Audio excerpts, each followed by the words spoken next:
Pourquoi on prêche? Pourquoi on prend tellement de temps dans les églises évangéliques pour prêcher la parole de Dieu? C'est parce qu'on croit que la parole de Dieu est inspirée par Dieu et que c'est le moyen que Dieu nous utilise pour communiquer son amour pour nous.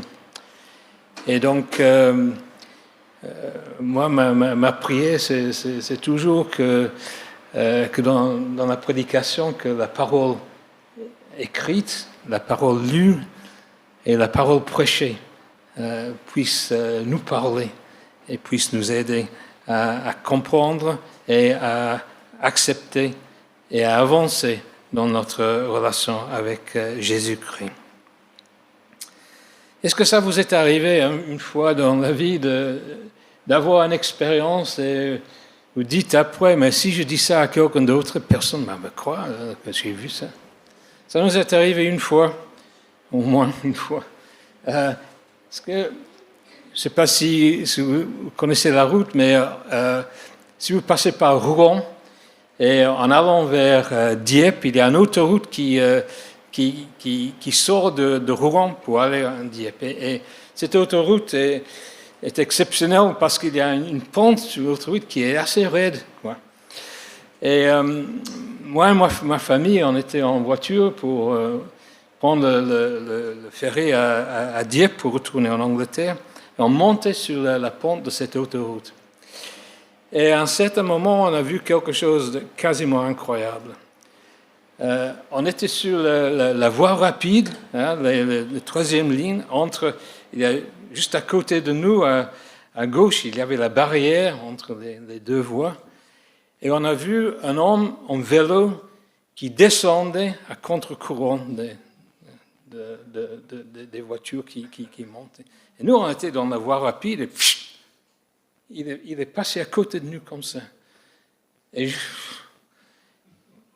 je l'ai vu, mais je ne croyais pas mes yeux. Et j'ai dit à ceux qui étaient dans la voiture avec moi, vous avez vu ça? Ils ont dit oui. Et j'ai utilisé cette illustration quand je prêchais sur le passage que nous allons regarder aujourd'hui.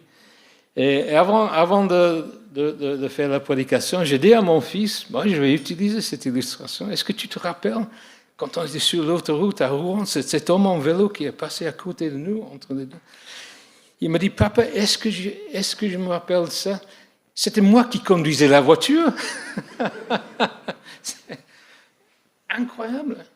Et heureusement, il y avait d'autres dans la voiture avec moi qui ont vu ça. Heureusement, tu étais témoin. J'ai pensé à ça. Et vous allez voir pourquoi. Notre passage aujourd'hui se trouve en Matthieu 14, verset 23.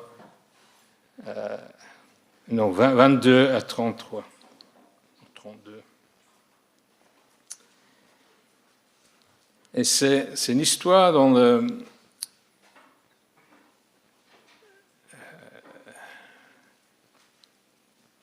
qui est là dans tous les 4 évangiles, sauf un détail qui se trouve seulement dans l'évangile de Matthieu. Et ça se passe directement après que Jésus avait donné à nourrir à 5000 personnes.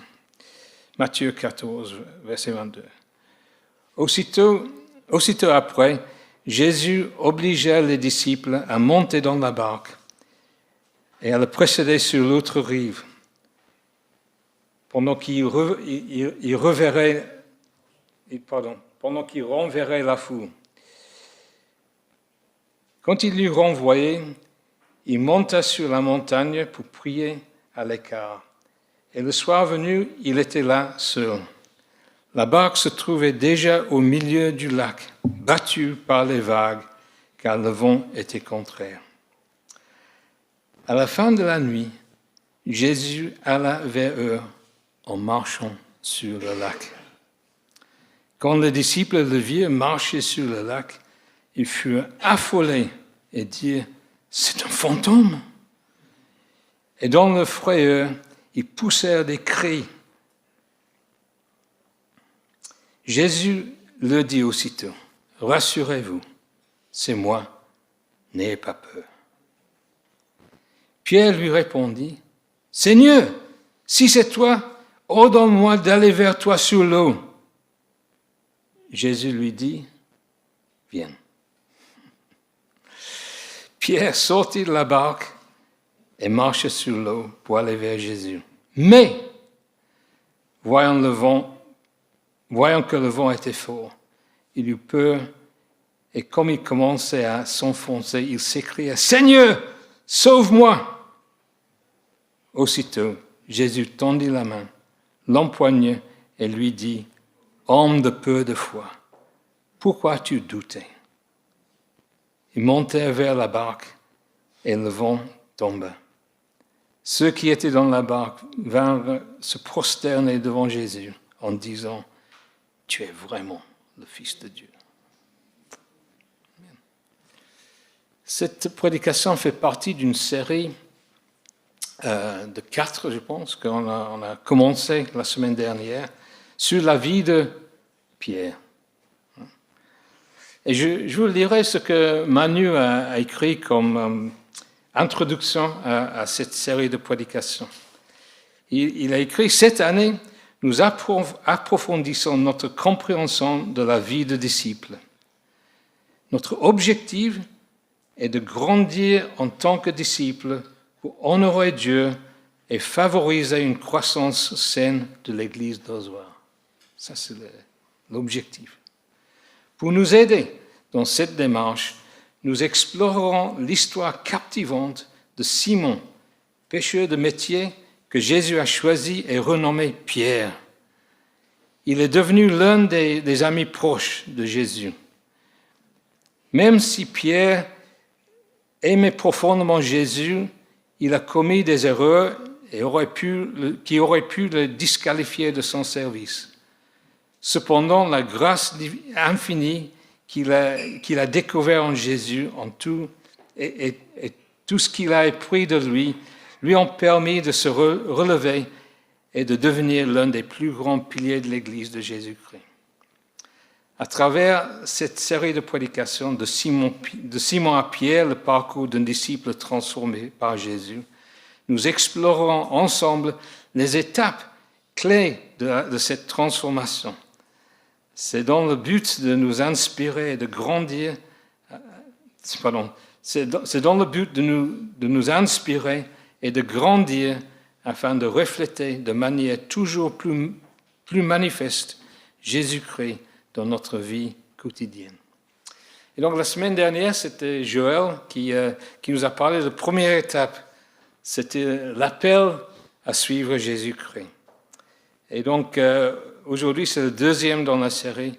Et le thème, c'est l'amour pour Jésus et la foi en lui. Et donc le texte prévu, c'était le texte que nous avons lu, cette histoire remarquable des disciples qui ont vu Jésus marcher sur l'eau et Pierre lui-même qui a marché sur l'eau pour avancer vers Jésus. Revenons à notre texte. Parfois dans la vie, on peine à avancer. Dans la vie tout court, dans la vie spirituelle, parfois il y a des périodes où on a l'impression qu'on fait beaucoup, mais on avance peu. Vous avez connu ça? Peut-être vous êtes dans une période comme ça maintenant. C'était certainement le cas pour les disciples ce soir-là. Ils étaient dans une situation peu souhaitable. Le texte nous dit « La barque se trouvait déjà au milieu du lac, battue par les vagues, car le vent était contraire. » Je trouve que cette phrase-là, cette expression-là dans le texte, on dit beaucoup. Hein? Battu par les vagues, le vent était contraire. Et parfois, dans la vie, on passe par des périodes comme ça. Battu par les vagues, le vent contraire. On n'avance pas. Et la chose surprenante dans ce passage-là, c'est si on était désobéissant à Dieu, ça se comprend qu'on est dans une situation comme ça, on n'avance plus. Mais c'était dans une situation d'obéissance que les disciples se sont trouvés dans cette situation. C'est Jésus qui leur a dit, traversez le lac devant moi. Ils étaient en obéissance à Jésus, mais ils étaient dans une situation difficile, battus par les vagues, le vent contraire. Parfois, on passe par des moments où on n'avance pas, mais parfois, on peine à comprendre ce qui se passe dans notre vie. Et c'était certainement le cas pour les disciples ce soir-là. Le texte dit, à la fin de la nuit, Jésus alla vers eux en marchant sur le lac. Quand les disciples le virent marcher sur le lac, ils furent affolés et dirent, c'est un fantôme. Et dans le frayeur, ils poussèrent des cris. Et Jésus le dit aussitôt, rassurez-vous, c'est moi, n'ayez pas peur. Comment aurez-vous réagi dans cette situation-là? Je pense qu'on ne peut pas critiquer les disciples, quoi, de voir une situation comme ça. Jamais dans la vie, quelqu'un n'a marché sur les eaux, mais Jésus l'a fait. Et les disciples l'ont vu. Et ils n'avaient rien compris. Comment réagir? Téléphoner à notre pasteur? Moi, il n'avait pas de téléphone. Comment expliquer ce qui s'est passé devant nos yeux? J'ai parlé cette semaine à Gordon Marjorie, l'ancien pasteur de l'église ici. Et on a parlé de ce passage-là et Gordon m'a dit, mais il y a des choses que je ne comprends pas dans cette histoire, la motivation, pourquoi ça s'est passé comme ça. Donc c'est un passage où il y a quand même un mystère là, quand même des questions à se poser. On va essayer d'explorer ça aujourd'hui. Comment réagir face à ça? En lisant les évangiles, on est frappé par le caractère impulsif de Pierre, le disciple de Jésus. Souvent, c'est lui qui parle le premier. Il réfléchit en parlant.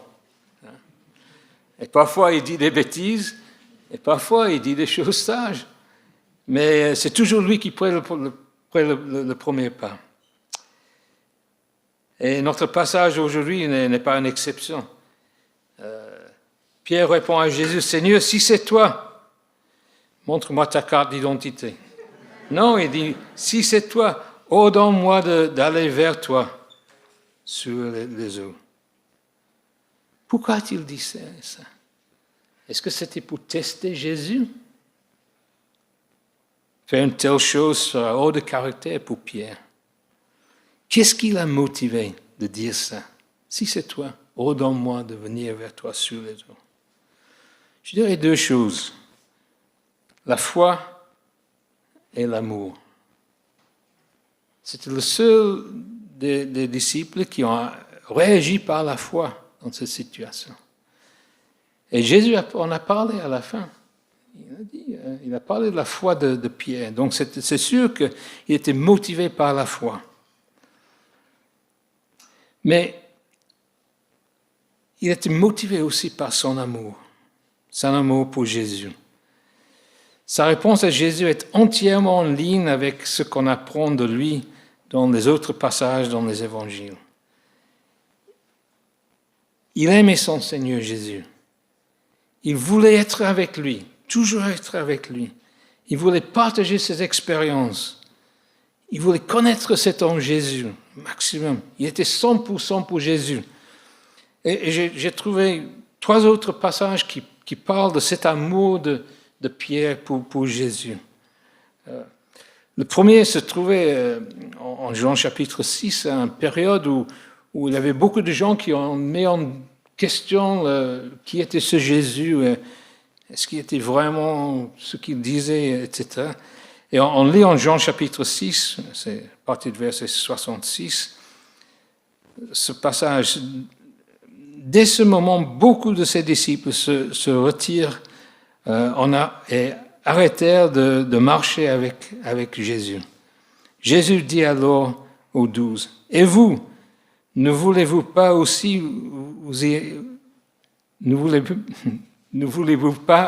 vous en aller? Et Simon-Pierre lui répondit, Seigneur, à qui irons-nous? Tu as les paroles de la vie éternelle. Et nous croyons et nous savons que tu es le Messie, le Fils de Dieu vivant. C'est l'amour. Contre-courant. Les autres quittaient, mais non. Pierre dit non, on va rester avec toi. Deuxième passage arrive en Jean chapitre 13, un moment où, juste avant la crucifixion, la nuit avant, Jésus a lavé les pieds des disciples. Et Pierre a réagi. Jean 13, verset 6. Il arriva donc vers Simon-Pierre, qui lui dit, « Toi, Seigneur, tu me laves les pieds ?» Jésus lui répondit, « Ce que je fais, tu ne sais pas maintenant, mais tu le comprendras pour la suite. » Et Pierre lui dit, « Non, jamais tu ne laveras mes pieds. » Et Jésus lui répondit, « Si je ne te lave pas, tu n'auras pas de part avec moi. » Et donc Simon-Pierre lui dit, « Seigneur, ok, non seulement les pieds, mais encore les mains et la tête. » Il voulait 100% être avec Jésus. Même quand c'est allé contre ses propres réactions naturelles. Et le troisième, c'est quand Jésus monta vers le nord, en un territoire païen, et il a posé une question importante. Jésus arriva dans le territoire de Césarée de Philippe. Il demanda à ses disciples, « Qui suis-je d'après les hommes, moi, le Fils de l'homme ?» Ils répondirent, « Les uns disent que tu es Jean-Baptiste, les autres Élie, et d'autres Jérémie ou l'un des prophètes. Et d'après vous, qui suis-je » le dit-il. Et Simon-Pierre répondit, « Tu es le Messie, le Fils du Dieu vivant. » Pierre, un homme de la foi, un homme avec un grand amour pour Jésus, et qui est tout condensé dans cette phrase qu'il a dit à Jésus dans notre passage d'aujourd'hui. « Seigneur, si c'est toi, ordonne-moi d'aller vers toi sur l'eau. » L'amour pour Jésus et la foi en lui, je dirais, ce sont les deux ingrédients les plus importants dans notre croissance spirituelle. C'est ce dont on a besoin pour avancer avec le Seigneur. 30 ans après cet incident sur le lac, Pierre est devenu un des piliers de l'Église. Il a écrit une lettre aux chrétiens dispersés par la persécution. On pourrait dire battus par les vagues et face à un vent contraire. Ils étaient dans une situation difficile. Écoutez ce qu'il leur a écrit au tout début de sa lettre, là où on écrit les choses importantes. 1 Pierre, chapitre 1, verset 6. Pierre a écrit, c'est ce qui fait votre foi, même si maintenant,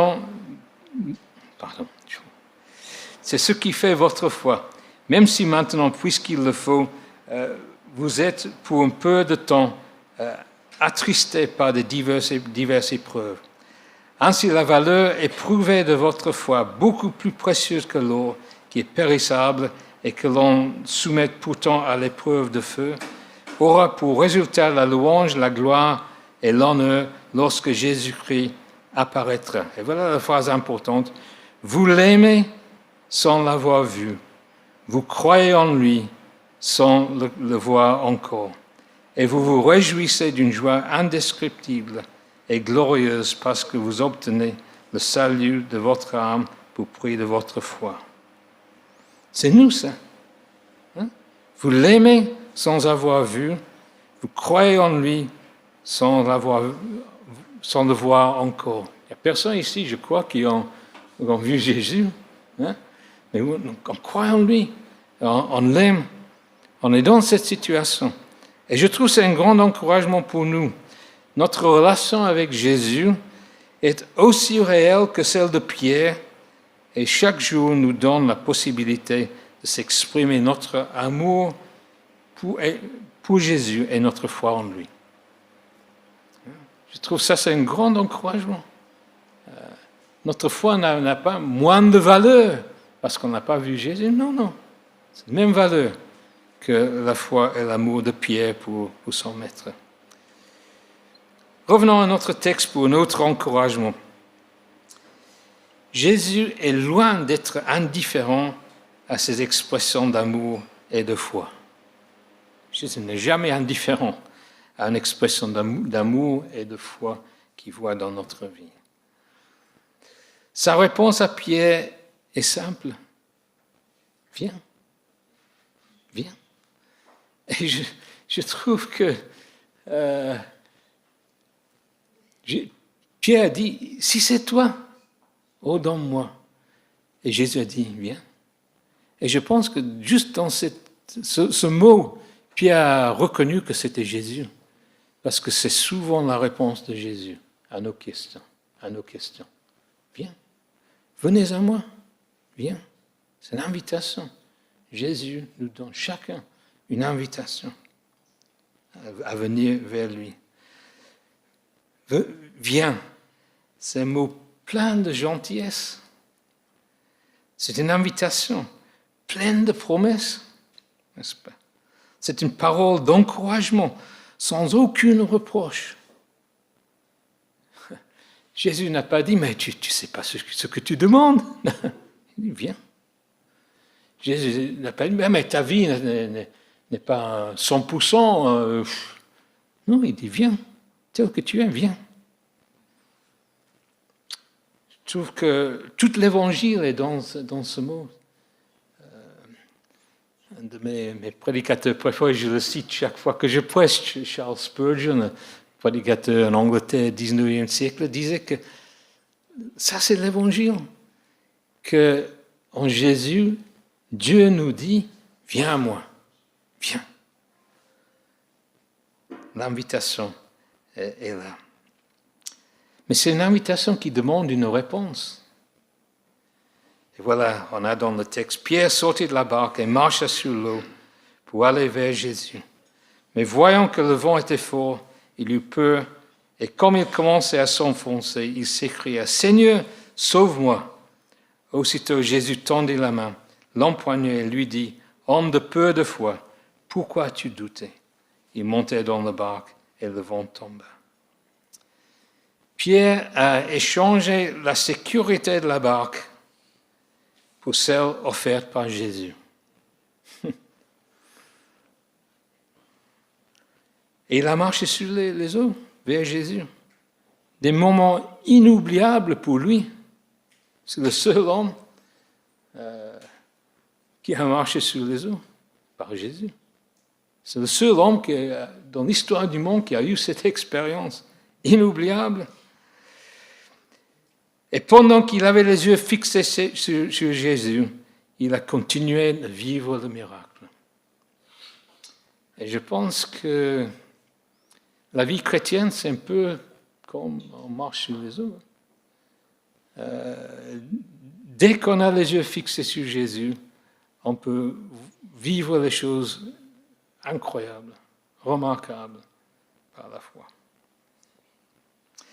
L'erreur qu'il a fait, c'est à un certain moment, il était préoccupé par les vagues et le vent. Et à ce moment-là, il a commencé à s'enfoncer. Sa prière était courte et efficace. Si vous pensez que pour avoir une prière exaucée, il faut avoir une prière avec la langue comme il faut, bien soignée, les grandes prières, ce n'est pas du cas. La prière de Pierre était 3 mots. « Seigneur, sauve-moi !» Et le Seigneur l'a fait.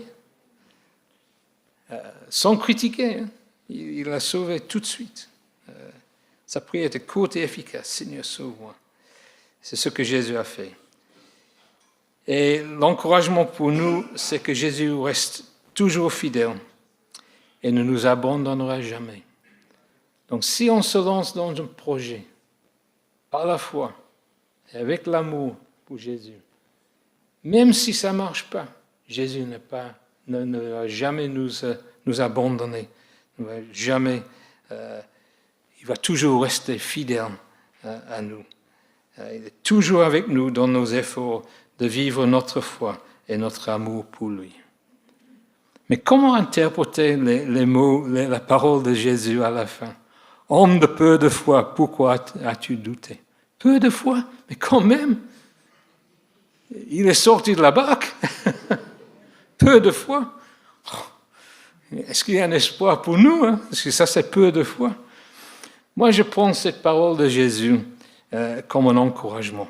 C'est comme s'il disait, Pierre, regarde ce que tu as fait avec le peu de foi que tu avais. Tu as marché sur les eaux. Regarde ce que tu as fait. Hein? Pierre, dans l'avenir, vivez par la foi. Pierre, dans l'avenir, tu te trouveras dans des situations difficiles, tu ne sais pas comment avancer. Pierre, marche par la foi. Pierre, si tu fais ça, tu verras des miracles. Tu as marché sur les eaux aujourd'hui, mais ta vie sera comme un homme qui marche sur les eaux. Vivez par la foi. Gardez les yeux fixés sur moi. Marchez sur l'eau. C'est un encouragement. Que même si notre foi est petite, on peut faire des grandes choses. Mais c'est un encouragement d'avancer par la foi. Application de cette parole. Qu'est-ce que cette parole dit pour nous aujourd'hui? Je pense à 3 choses. Le moment clé dans notre passage d'aujourd'hui arrive lorsque Pierre met ses pieds dans l'eau. John Ortberg, un pasteur américain, a écrit un livre sur le texte avec comme titre « Si vous voulez marcher sur l'eau, sortez du bateau ». Et je dois dire, c'est un livre qui a changé ma vie. C'est un livre qui m'a poussé à prendre une décision qui était coûteuse, mais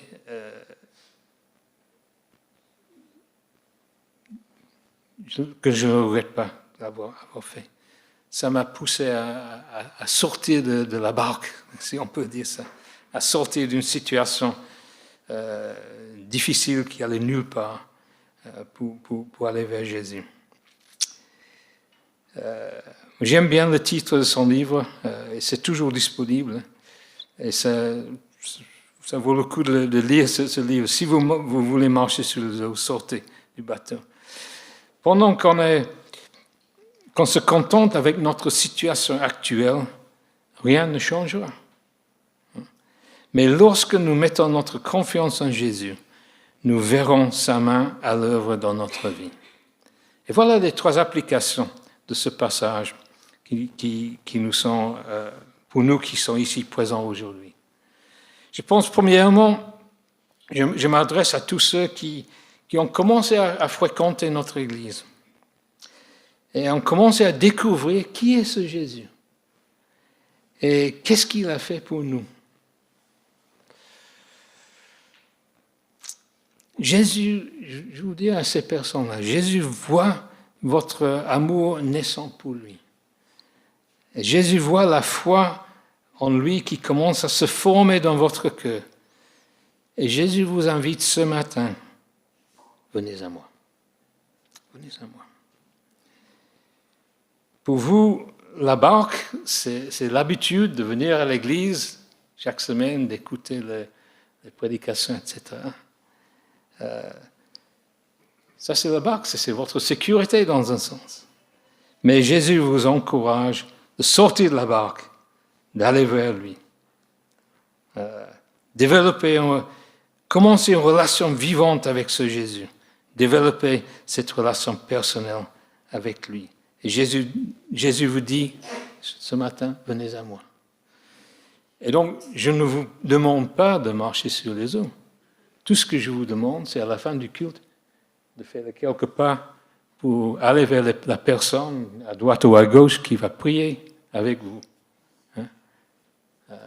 qui va vous aider à vous exprimer à Jésus, votre amour pour lui, et l'accepter dans votre cœur. Deuxièmement, je m'adresse aux chrétiens déjà engagés avec le Seigneur Jésus, ceux qui ont déjà pris le pas de commencer cette relation vivante avec Jésus. Est-ce que vous avez constaté le rôle de Jésus dans notre histoire aujourd'hui? Les disciples étaient terrifiés, les disciples étaient surpris par ce qui s'est passé. Mais pas Jésus. C'est lui le maître. C'est lui qui contrôlait la situation. Intéressant que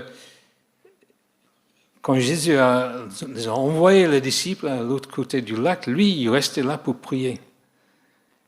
Et toujours intéressant dans les évangiles de noter quand ça dit que Jésus priait. Parce que quasiment toujours, directement après, il y a quelque chose d'important qui se passe. Il a choisi les disciples, etc. Jésus priait. Et je pense que dans cette relation, Jésus le Fils de Dieu et Dieu le Père, ils ont tout organisé cette situation sur le lac. Tout organisé pour donner à Pierre l'occasion de grandir dans son amour, grandir dans sa foi, grandir dans son expérience de ce que c'est de suivre Jésus. Mes amis, Jésus a un plan pour vous. Jésus a de bonnes œuvres préparées d'avance pour que vous les pratiquiez. Et il vous formera pour les faire par les expériences dans la vie de tous les jours et surtout par les situations difficiles. Car c'est là où nous avons besoin de sortir de notre barque et de mettre notre confiance en Jésus. Notre ami Martin, je dis que j'allais citer Martin aujourd'hui, qui a écrit un livre, disait qu'il demande aux gens qui aimerait voir un miracle dans la vie? Tout le monde. Il dit, qui aurait aimé avoir des problèmes dans la vie? Il dit, mais si vous voulez voir un miracle, il faut avoir des problèmes.